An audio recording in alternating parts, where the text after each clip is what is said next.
भैया क्या नाम है आपका? अंकुर गौतम।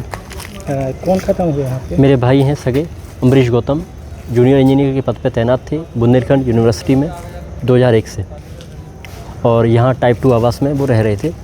कल अकेले थे, घर पर कोई नहीं था, और विसल ब्लोअर रहे हैं ये। 200 करोड़ रुपए का घोटाला इन्होंने उजागर किया था, जिसमें विश्वविद्यालय के अधिकारी कर्मचारी दोषी पाए गए, बड़े बड़े पदाधिकारी। उनका स्पष्ट नाम है। विजिलेंस की खुली जांच की, किसी ने मतलब इनके कहने से नहीं है, विजिलेंस की खुली जांच हुई है, खुली जांच में दोषी पाए गए। और मुझे सर केवल न्याय चाहिए, कुछ नहीं चाहिए। जांच में हुआ क्या था? जांच में अधिकारी और पदाधिकारी जो उच्च स्तर के हैं, उन्होंने 200 करोड़ रुपए का लगभग घोटाला किया है विश्वविद्यालय में, जिसकी जांच के लिए अभिलेख मांगे गए हैं। कई बार इन्होंने प्रोवाइड नहीं किए, दबा दिए। राज्यपाल साहिबा जब थी तो उनको भी अवगत कराया गया, और उनके भी डॉक्यूमेंट्स इन लोगों ने दबा दिए। फाइलें नहीं निकलने दे रहे हैं ये लोग। उसमें हुआ क्या था? किस पे कार्रवाई हो गई थी? कार्रवाई इन्हीं के विश्वविद्यालय के कर्मचारियों के ऊपर। ये विसल ब्लोअर हैं, इन्होंने घोटाला उजागर करवाया विजिलेंस से। विजिलेंस को इन्होंने नहीं, ये बर्खास्त उस केस में नहीं है। इनको तो अवैध तरीके से नारायण प्रसाद, जो उस समय पर तत्कालीन रजिस्ट्रार रहे हैं श्रीमान, उन्होंने बर्खास्त किया, जिनको उसको सुनने का राइट भी नहीं है, क्योंकि उनका अधिकार क्षेत्र नहीं है। इनका किस मामले में बर्खास्त कर दिया गया था? जब ये यहाँ से गए थे एम्स पटना के लिए, विजिलेंस में गए थे, विजिलेंस में नियुक्ति थी एम्स पटना में भी वहाँ इनकी।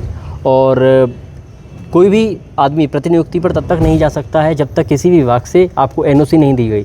एनओसी देने के बाद यहाँ से गए हैं, प्रॉपर सारे डॉक्यूमेंट हैंडओवर करने के बाद, जो संबंधित जिस किसी भी अधिकारी को देने थे उसको संबंधित को इन्होंने हैंडओवर किया।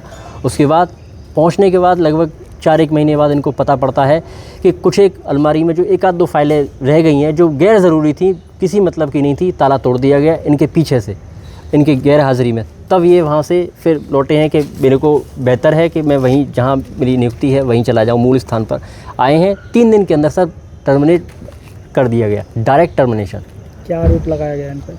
कि आपने जो जांचें हैं फाइलें नहीं दी हैं, फाइलें दबा गए, और आपने घोटाले किए हैं। उल्टे जो आदमी 200 करोड़ रुपए का विश्वविद्यालय का घोटाला उजागर कर रहा है, उसके विरुद्ध ऑटोमेटिकली उल्टे आरोप तय कर रहे हैं। और इसमें निस्संदेह श्रीमान मुकेश कुमार पांडे जी भी, जो वर्तमान कुलपति हैं, वो भी संलिप्त हैं, क्योंकि 25 लाख रुपए का जब मेरे भाई सस्पेंड रहे, 25 लाख रुपए की मांग की गई रजिस्ट्रार श्रीमान नारायण प्रसाद जी के द्वारा, और कुलपति जी के द्वारा भी घूम करके बात आई कि हमें भी पैसा चाहिए। इन पे ही उल्टा आरोप लगा दिया था। इन पे ही उल्टा आरोप लगा दिया सर। घोटाले का आरोप लगा दिया था। घोटाले का एक अमाउंट नहीं बताया, लेकिन उन्होंने कहा कि आपने घोटाला किया है।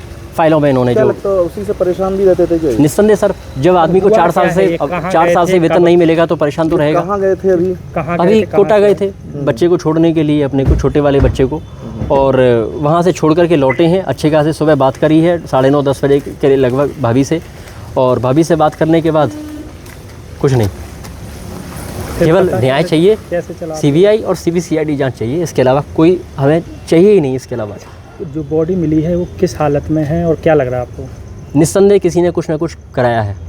पूरी बॉडी नीली पड़ी हुई है। नीली बॉडी सर, अटैक आता है तो अटैक में बॉडी नीली नहीं पड़ जाती, वो पूरी बॉडी नीली पड़ी हुई है। अगर आप पोस्टमार्टम फ़ोटो अगर आप चाहें तो फ़ोटो भी प्रोवाइड कर सकता हूँ। किसने कहा ये अटैक पड़ा है? किसने आपको बताया?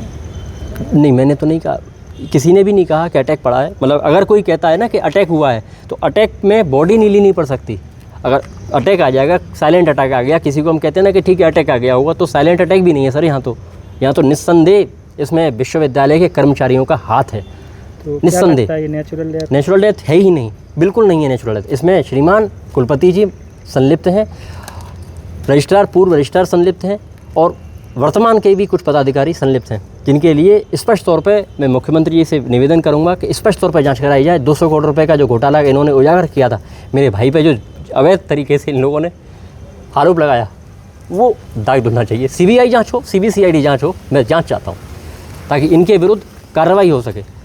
घोटाले में 200 करोड़ रुपए का जो खुद आदमी घोटाला उजागर कर रहा है, वो कैसे दोषी हो सकता है?